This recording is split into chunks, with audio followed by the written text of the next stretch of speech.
few days ago, one of our members requested me to talk on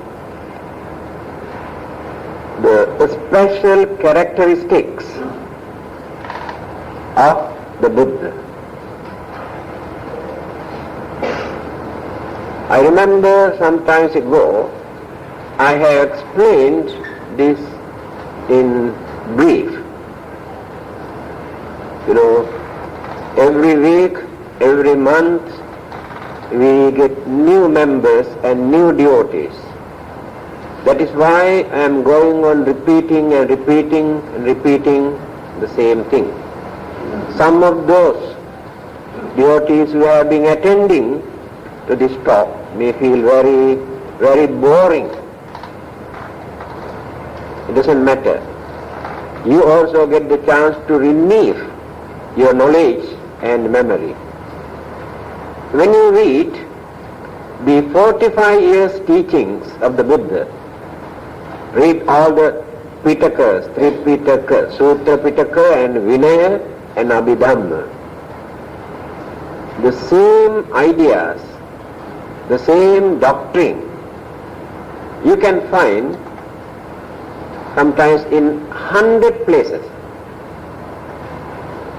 That means he has given these sermons and discourses to different people at different times. So when the disciple started to collect all these sayings and utterances of the Buddha, they had to add all these things without omitting anything. That is why you can see a lot of repetition again and again. For instance, but 5 precepts, 4 noble truths, 8 noble paths, or paticca samuppada, or interdependence, paticca samuppada. These things you can find in more than 100 places here and there. So, this a special characteristic called Shat Asadharana Jnana we can find only in a supreme enlightened Buddha, not in any other Buddhas or Arahantas or saints or Pacceka Buddhas or Bodhisattvas or any other religious teachers. These are special characteristics. Shat. 6. Asadharana, incomparable. Jnana, wisdom or knowledge. The first one is Sabbanyuta Jnana. Sabba means all. Sabbanyuta means all knowing. The knowledge that he gained to understand everything that which exists in this universe. That is called Sabbanyuta Jnana.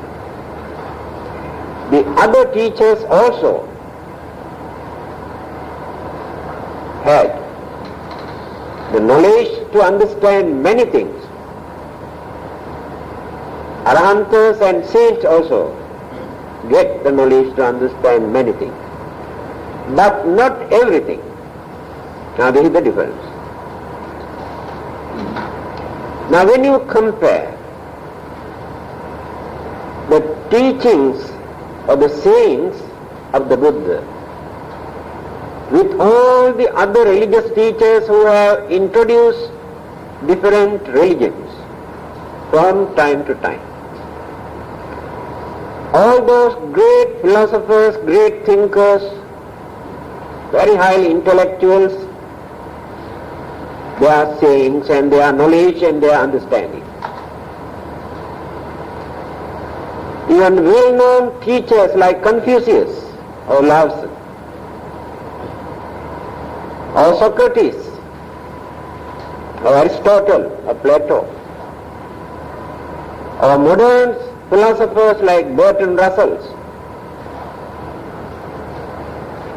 compare their knowledge and understanding, you can see the difference.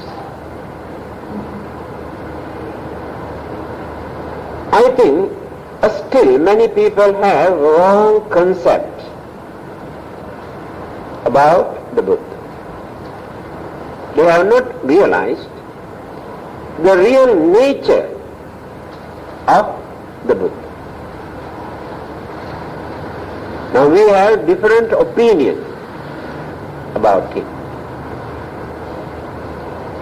And different people go and pay respect and pay homage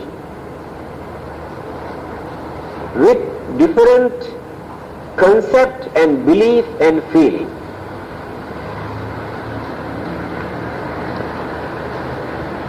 Still people cannot understand how the Buddha gained his enlightenment. Why it is difficult? There is no religion in this world, or the founder of any religion ever existed in this world,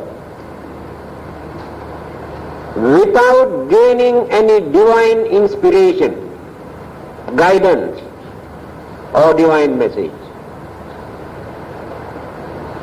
Therefore, since the Buddha never mentioned that he got any divine inspiration or message, how did he gain this enlightenment? This is a very common question people always ask. Even Buddhists also cannot understand. Because they believe there must be some external force behind him. A human mind or human knowledge, human effort, or the understanding capacity of a human mind is not deep enough, strong enough to gain this enlightenment unless he gains some information through external supernatural agencies. So the Buddha rejected this belief. Straight away he announced, I got my enlightenment, but there is no divine inspirations or message behind me. In fact, now I have no bondages or connection or responsibilities towards any divine power. Do you know he announced this?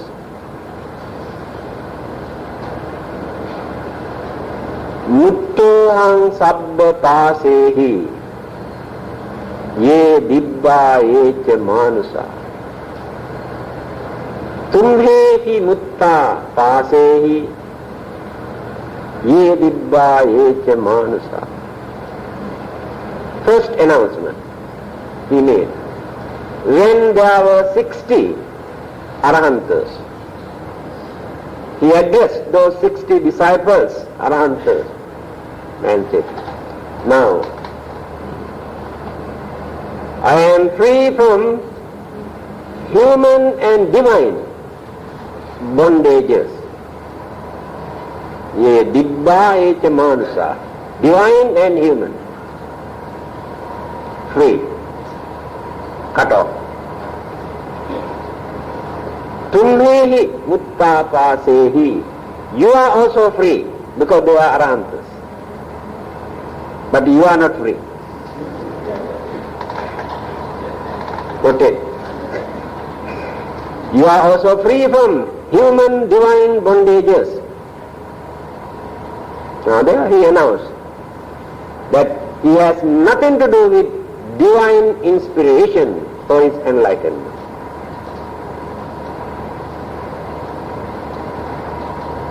Now then, another belief that people had for thousands of years, that there is only one God And from time to time, he appears in this world by taking different forms. Especially Hinduism highlights and explains how this God appears from time to time by taking different forms, like fish started from the very beginning. First appearance in this world as fish. That is anthropology. Fish, turtle, and four-legged animals, and half human and half animal, and very short human figure, dog. Then well-developed human body but not cultured or civilized. Then well-developed human body and mind. Later, very refined, philosophical and religious mind. You see, paritranaya sadhunam vinasaya cha duskritam dharma sansthapanarthaya sambhavami yuge yuge. This is a very nice saying in Bhagavad Gita in Sanskrit language. Paritranaya sadhunam, the purpose of appearance of God in this world. Why? Paritra, the word paritra derived from this word, protection, paritra. Paritranaya sadhunam, sadhu, now you say sadhu, sadhu means good. Here sadhunam means good people. Paritranaya sadhunam, to protect good people, cultured, religious people. Vinasaya cha duskritam, to destroy those wicked and cruel who violate peace and happiness. Dharma sansthapanarthaya, for the establishment of the dharma, righteous way of life. Sambhavami yuge yuge. Yuge yuge means from time to time. Yuga. And in Hinduism, the existence of this world cycle divided into various yuga, period, kalpa or yuga. Sambhavami yuge yuge, appear from time to time. The purpose is that. So, the God appears from time to time by taking different forms for this purpose. Therefore, they included the Buddha also into the same category, same group. Although the Buddha says, I have no connection with God, but later they dragged the Buddha also into the same group. Today, every Hindu worship, respect the Buddha because of this. They say the Buddha is one of the incarnation of our God, Vishnu, Krishna. Krishna also one of the incarnation. But God is one. But this is not a Buddhist method. This is an Indian belief. No. Because of this belief, they respect the Buddha. And another belief that most of those Buddhists maintain. One schools of Mahayana Buddhism, not all Mahayanis, only one particular school. They say there is one Adi Buddha, just like eternal God. Adi means very, very, very old, ancient. Adi, ancient. The idea is eternal. eternal Buddha exists. So all those Buddhas who appear in this world from time to time were created, sent by that eternal Buddha. One school of Mahayana Buddhism believe this. Therefore they have no difficulty of understanding to value the validity of the Buddha nature sent by another Buddha, Adi Buddha. Another belief among certain Buddhists is this: the Buddha appear, exist, serve, die or pass away or attain Nibbana or Paranibbana and goes back to Nirvana. Now this is a misconception. Again, when the time is ready, he will come back. Again he appears in this world. The same person, after his passing away, gone back to Nirvana, stay there for a long period. When the time is ready, again come back. And this belief is similar to the Christians' belief that Jesus, after his death, gone back or taken away to heaven, and again he will come back. Same belief, same person will come back. Now all those beliefs, just now I mentioned, are not agreeable with the teachings of the Buddha. These are new concepts, new beliefs that people have incorporated from time to time. And more new Buddhas will appear, created by the disciples, and no end to it.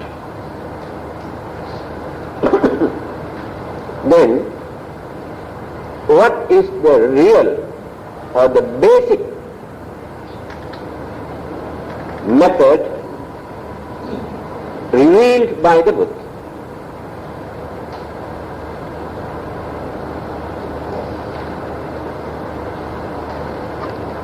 There are three kinds of bodhisattvas: Sāvaka Bodhi, Pacceka Bodhi, Samma Sambodhi. Three bodhisattvas. Those who are working means there are three things for them to do. They have to go on reducing all their weaknesses and defilements from their mind, such as their anger, jealousy, greed and grudge and stupidity and all these evil forces have to reduce one after the other. That is one line. Second line, they have to cultivate all the good qualities: kindness or compassion, honesty or sincerity, or sympathy or understanding, generosity, are all the good qualities. In between, they have to develop their understanding, knowledge, wisdom. Now you can understand. Three channels are working together. One side, withdrawing, reducing up to zero. The other side, developing up to the maximum level. By doing these two things, that person gain more and more knowledge, experience, understanding, cultivate compassion and all the good qualities.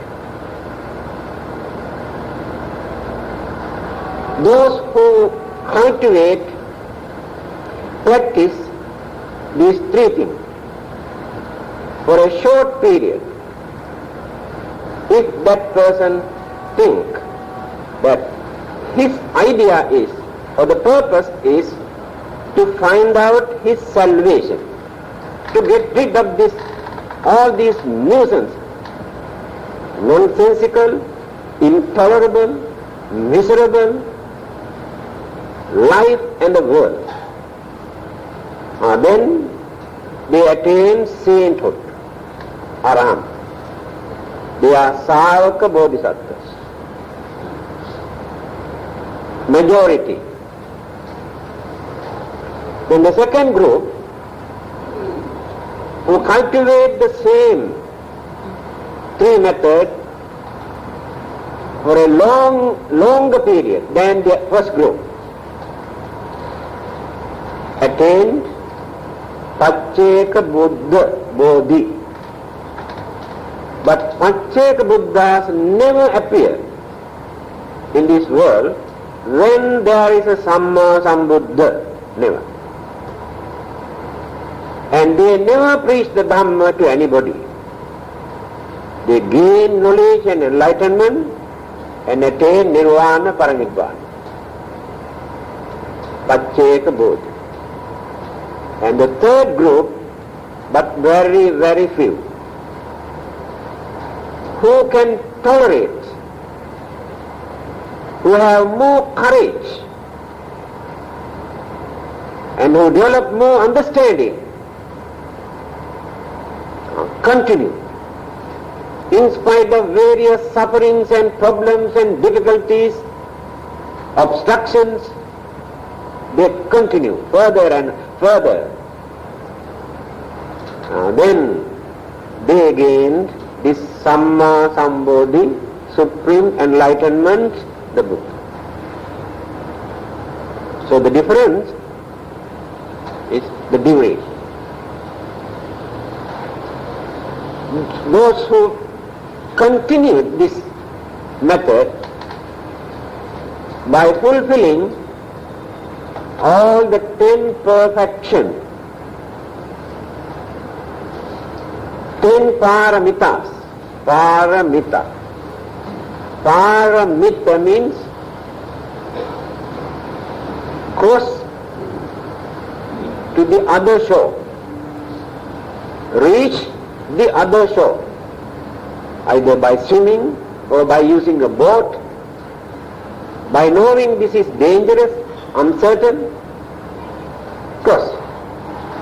So the method to cross this uncertainty or suffering of the samsara is called paramita. English word is perfection. This is not very meaningful. See the meaning of this word paramita. I heard there is a recital people use as mantra or something like that. Gate, gate, paragate, paragate. Paragate means one who has reached the other shore, referring to the Buddha. But they recite as mantra. I do not know. Always I can hear gate, gate, paragate, paragate. Paragate means go and reach the other shore. So those who practice Dana, Sila, Nekkamma, Panya, Virya, Khanti, Satya, Aditthana, Metta, Upekka, 10. These 10 perfections, 10 paramitas, they practice and develop life after life.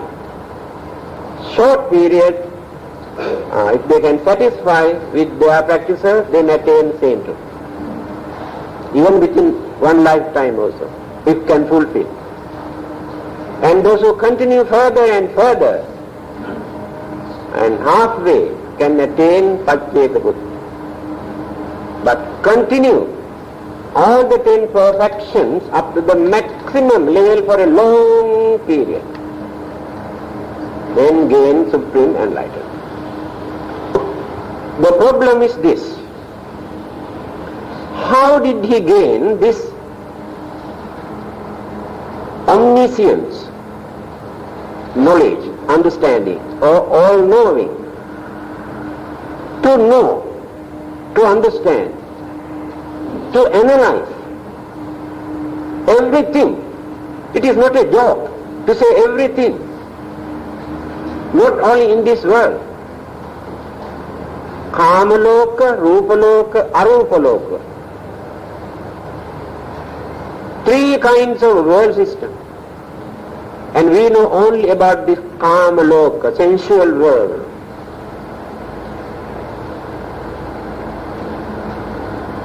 Again, there is another one, unfortunate world. Animals, a spirit, ghost, hell, asuras, unfortunate world system. But his knowledge and understanding about these four areas, unfortunate world system, this mundane or sensual world system where living beings experience more pleasure through their senses. Then Rupaloka, referring to Brahma. Devas and humans belong to sensual world. But Brahma have gone beyond that limit. It's called fine material. Very luminous, shining, very pure but not perfect. Not perfect. They have contentment, peace, satisfaction, calmness, serenity in their life. Far better than humans and devas. Very seldom we get the chance to experience peace or happiness or satisfaction in our life. Because there are so many worries, disturbances, responsibilities to disturb our mind. So we have no peace. And we are crazy for this, that. Because that crazy attitude, we develop excitement, fear, jealousy, so many other problems. The more we reduce these things, the more we experience calmness and peace. So Brahmas in Brahma world experience more peaceful for a long, long period, but not permanent. Again, there is another world system, Arupaloka, formless. That means no the formations of a figure, but the life exists. We cannot understand.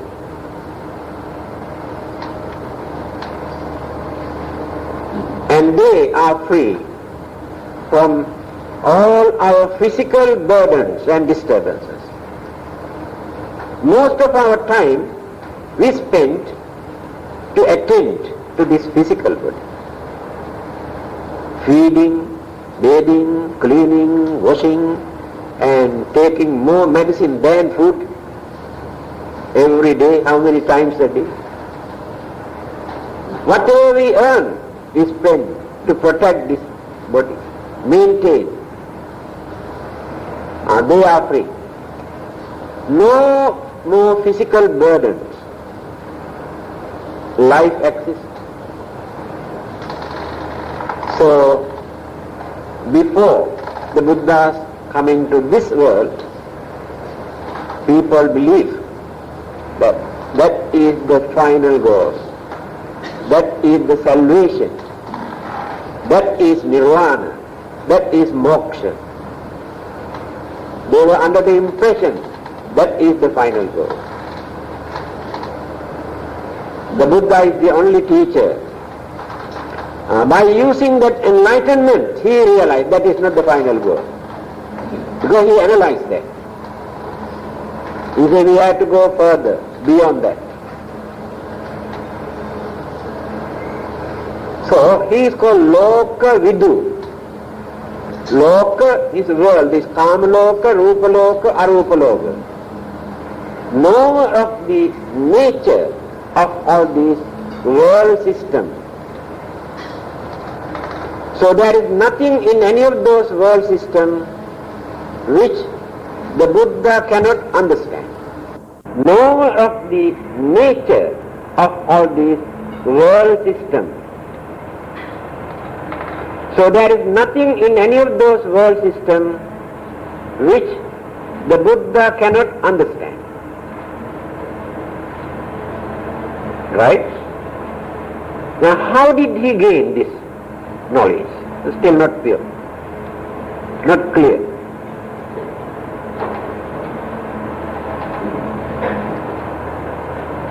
I may not be able to explain all the 6 today, but this is very important.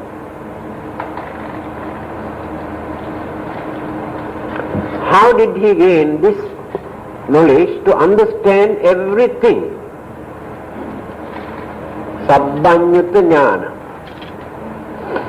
Just now I told you, life after life, as a bodhisattva, he continued, he developed those 3 methods: reducing evil forces, cultivating good practices, virtues, then developing his understanding. So he developed this understanding, this knowledge, this wisdom by strengthening his mind life after life, enriching his mind life after life through his virtues, the cultivations of good qualities and the purifications of the mind. Now see the difference of a bodhisattva's life and our way of life. Then you can understand this very easily. According to our way of life, actually, life after life, we are going on accumulating more and more dirt, rubbish into our mind. Remember this. How many layers of rubbish we accumulate within one life? What about during the previous birth? All those rubbish we have accumulated, collected during our previous birth, also still remains there. That is why we are in the dark.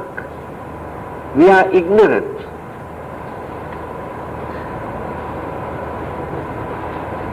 The difficulty of understanding we feel because of this. The mind is clouded with all this dust.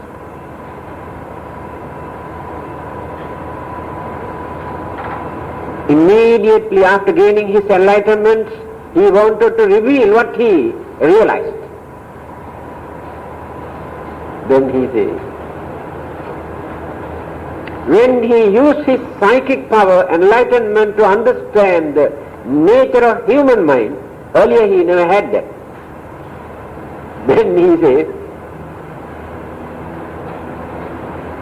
Andabhutasmin lokasmin. I am going to preach such a subtle, deep, sublime doctrine to those who are blind. Andabhuta, blind. Blind means cannot see things properly. Now we can see, but we are blind. Having seen certain things, we identify, we recognize, but our recognition is wrong. That means we are blind. Our understanding is wrong. The mind is covered. Then the story says like this. When he was thinking, Brahma, the Supreme God, appeared in front of him, because he got the message that Buddha is thinking like this. He requested the Buddha, please don't think like this. At least there may be very few who can understand. Go ahead. I don't agree with this, because the Buddha can understand better than Mahabrahma. After working such a long period, he gained his enlightenment. Therefore, he can understand whether people will be benefited or not better than Brahma. So my belief is, later, purposely, the disciples of the Buddha invited Mahabrahma into the picture to invite the Buddha to preach. Why? The whole India at that time, the people were Brahma worshippers. So when we announce that their God come down and invited the Buddha to preach, then they accept this for that purpose. Not bad. No harm. So,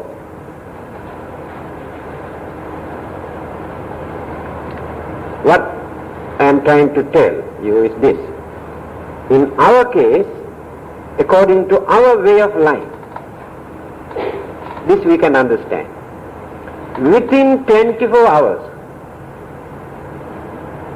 if there is a machine for you to record what sort of thoughts and ideas appear in your mind, then you can understand how many good thoughts and how many bad thoughts.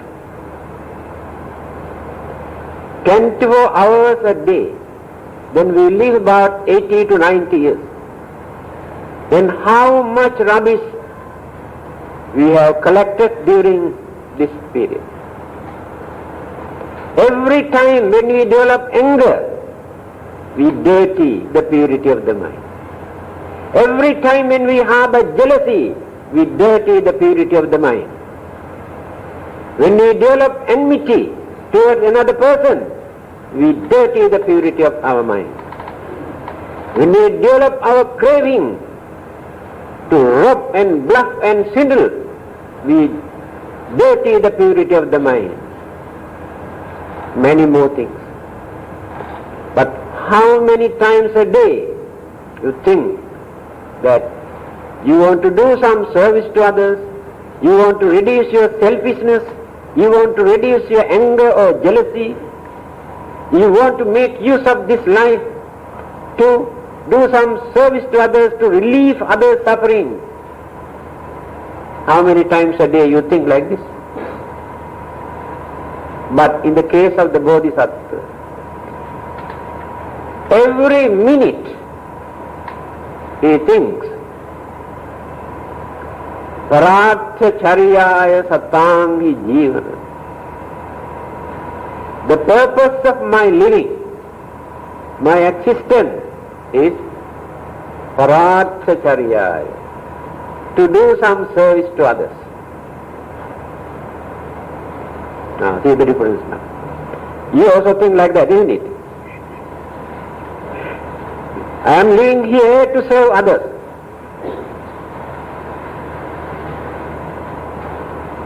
Why? When you think that you are living here in this world to do some service to others, in return, you also serve yourself. When you think in that way, you reduce so many evil forces from your mind.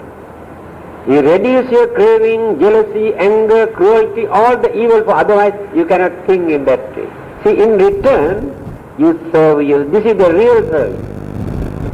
The eating and drinking and dancing and merrymaking and enjoying sex, this is not the service. There is no service. You have to put your machine into service when you are tired. After eating and eating so much, then doctor says you are having this, then put into service.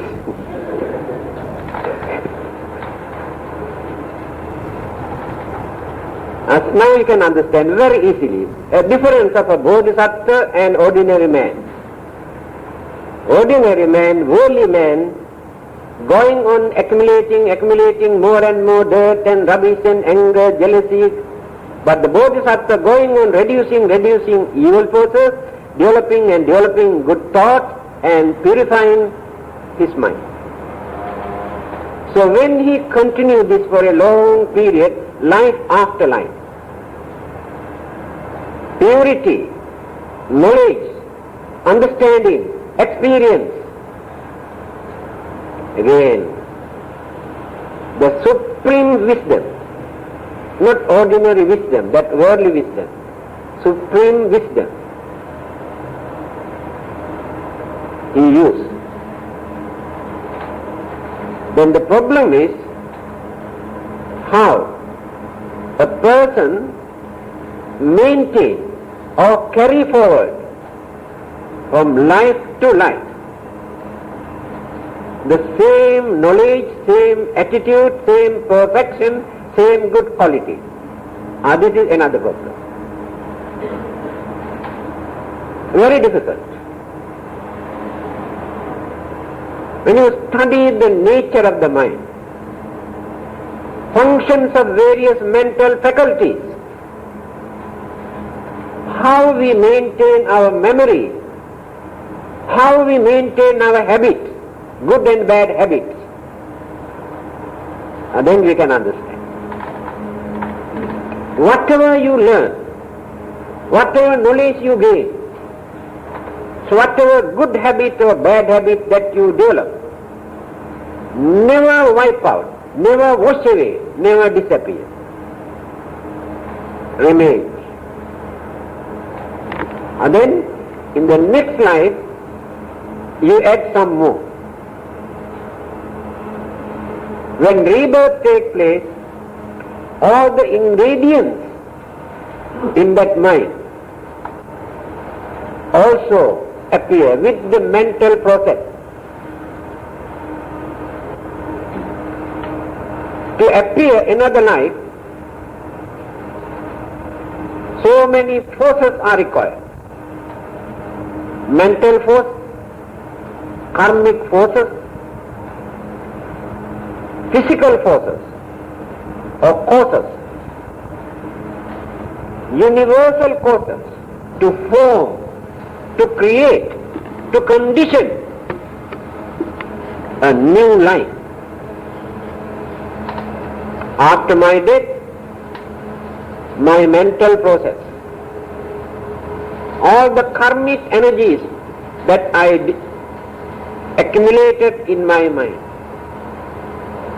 then all the ingredients that exist in my mind as my habits and nature and behavior and conduct and way of thinking, all are ingredients, remains there, never disappear. Then external sources combine, cosmic energies, universal causality. There are many things to absorb from the universe. Then the process of physical side, physical causality. It's very easy for us to say created by the God, finished, nothing to ask. What are the ingredients? But no answer to this question, why this person is cruel, this person is kind, this person is crooked, and this person is generous, this person is stingy, why this person is criminal minded, this one is religious minded. Where is the answer? The answer is there. When rebirth takes place, those ingredients were there, and very difficult to get rid of them. Then training, discipline, religious knowledge, understanding, determination. So many things are required to get rid of these things, because we have established them life after life. So, a bodhisattva who maintained, who developed, who cultivated this way of life, again, this, we do not know how many millions of life until he reached the maximum level to gain this enlightenment. Even during the last birth as a prince, we know how he had to suffer for the sake of his enlightenment. After suffering and suffering and suffering, finally he got it. So in that knowledge, in that wisdom, there is nothing to cover.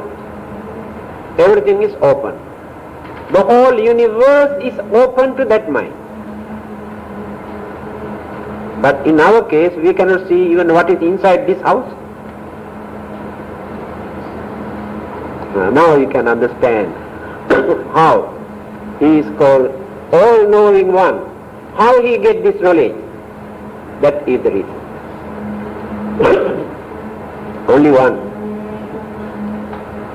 This is called special characteristic of a Buddha, but not others, other teachers. I can take another item. Maha Karuna Samapatti Jnana. Two great qualities of a bodhisattva. Maha Karuna, Maha Prajna. Great compassion, great wisdom. These are the two main pillars. All the other good qualities follow these two pillars. Karuna and Prajna. Compassion and wisdom. All the 10 perfects and the paramitas also based on these two pillars. Here, the nature of his compassion is called Maha, or great compassion, Maha Karuna. Not like our compassion. Not like the compassion of God or Brahma or any other religious teacher. Not like the compassion of Arahantas or saints or Bodhisattvas. When you analyze, you can see in their compassion there is a limit somewhere. They cannot extend beyond that. Now let us analyze the nature of our compassion, our kindness. Sometimes it is very difficult for us to extend our kindness beyond the entrance of our house. We cannot extend our kindness towards our neighbors. This is the nature of our kindness. We extend our kindness towards our wife, our husband, our children, our family members. That's all. Sometimes we cannot find even that. If not, only towards our relatives or our friends. Cannot extend beyond that. If not, only towards our race, but not to other races. It is true. When we extend our kindness towards other races, we are very stingy, very hard.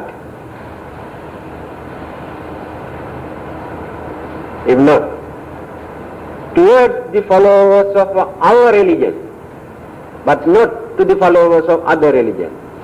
We hate them and we love the followers of our religion. This is the way many religious groups introduce their kindness and compassion and love. Their love, their brotherhood, their friendliness is limited only towards the followers of their own religion, if not their own race or color. If not all those who are in this country, Malaysian, but not to Singaporeans. It is a separate country. This is the nature of our kindness and compassion.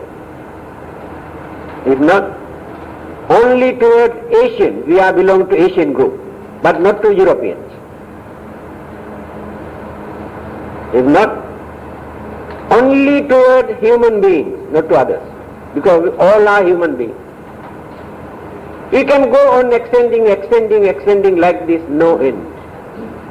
Even then there will be an end somewhere, frontier, a limit. Assume, we have learned to extend our kindness toward all those living beings on this earth. Then animals also included, but not to those who are living in the water. Therefore we can go for fishing. No kindness towards them. At home, you love those fish in a small aquarium. You feed them, or you enjoy, you love them, those fish at home. You go out and fish and kill those fish and throw away. See the nature of your kindness? What a wonderful kindness.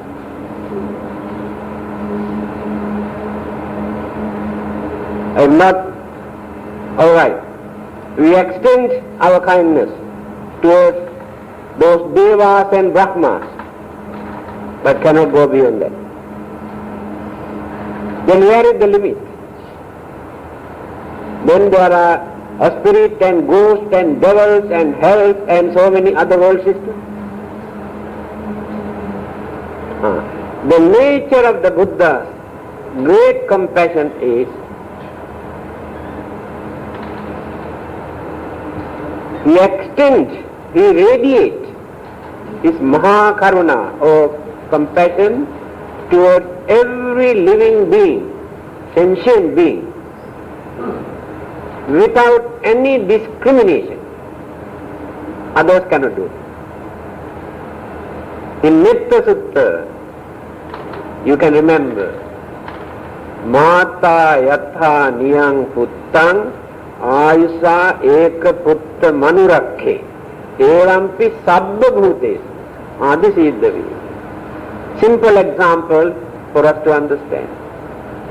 Just like a mother who had only one child, to extend her loving kindness, compassion, everything toward this child, even at the risk of her life. In the same manner, we have to learn to extend our kindness towards every living being in this universe. And this quality, this virtue, this compassion was cultivated by a bodhisattva earlier, before gaining his enlightenment. That is why he got his enlightenment. So there is no limit, no boundary in his compassion.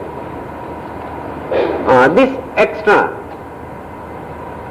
the extraordinary characteristic we can find only in the Buddha, but not in any other religious teacher. Many religious teachers, founders of many religions, very clearly mention in their holy book, those who do not follow me, those who do not respect me, worship me, are devils, not human beings, sinners. Slay them directly. what sort of compassion they have. In the eyes of the Buddha, all those living beings, not only human beings, he says, experience pain, not only human beings. Fear of death is there. Therefore they need our compassion, our kindness. Then we can understand why we have to extend our kindness towards them. When we say extend our kindness, does not mean just radiate, just think. We have to avoid so many things that we create, disturbances, to destroy them, to hurt them, to kill them. Then it will become practical compassion and karuna, kindness. So by maintaining this, we gain purity, no cruelty, no hatred, no ill will, no enmity in our mind. Then purity. So, since we have not cultivated these good qualities completely, all our problems and worries and disturbances, unhappiness we experience because mind is not pure. If the mind is pure, we never gain this kind of, we never complain for anything. Yes, 9:30. So next Friday we can continue the other 3 items. This is very important. There are many things for us to understand. Then we gain full confidence, understanding why we respect the Buddha, why we worship him, why we want to follow him, by knowing these good qualities. Okay.